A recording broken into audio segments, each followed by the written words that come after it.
Today you're going to choose a fiction story to read or listen to and try to find the lesson that the main character learns in your story. We have this chart to help us. This chart has some of the lessons that a character can learn.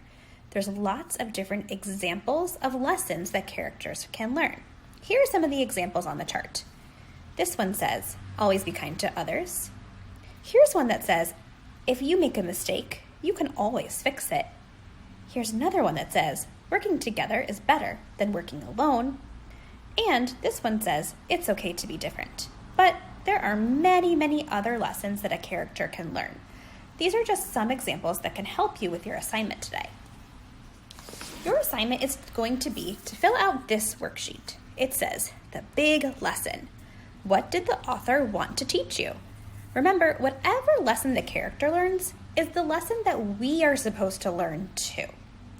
So, today I chose to read Wemberly Worried. We read this story once before. I went back and read it again. I'm going to try to think about the lesson that Wemberly, the main character, learns in this story and then use that to help me fill out my worksheet for today. So let's see.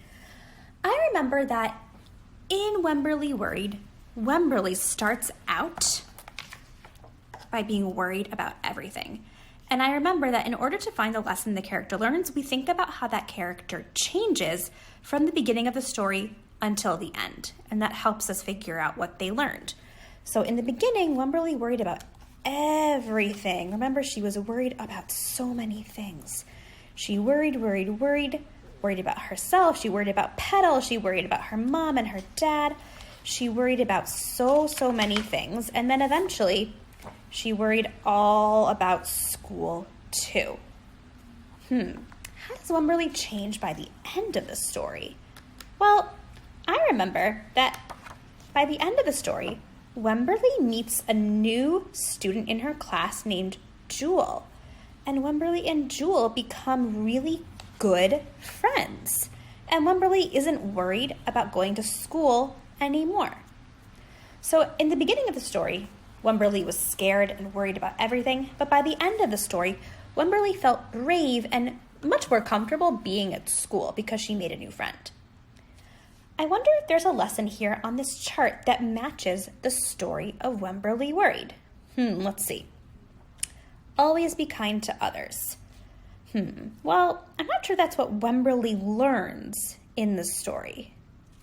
Let's see, how about this one? It is important to stand up for others. Well, I don't think we see Wemberly doing that in this story, so I'm not sure this is the one that matches. What about this one down here? Don't be afraid to try new things. Well, I know that at the end of the story, Wemberly was not scared to go to school anymore, and school was something brand new that she was really, really worried about. So I actually think that don't be afraid to try new things is the lesson that Wemberly learned. In the beginning of the story, she was afraid to try new things, but by the end of the story, she was much braver and didn't get so worried about new things anymore. That's how I know Wemberly's lesson. I'm going to write the lesson that Wemberly learned here on my worksheet. So let's see, what did the author want to teach you? Oh, right, because I can learn that it's okay to try new things also, just like Wemberly. Let's see. Wemberly wanted to learn. Let's see, the author wants to teach us to don't be afraid to try new things. That's the lesson that Wemberly learned and the lesson that I can learn from the story too. So if I ever get scared of something new, I can think back to Wemberly Worried and remember that I shouldn't be afraid about trying new things. After I'm done writing my lesson, I can draw a picture of the point in the story where my character learns that lesson. That's your assignment today, first graders. Good luck.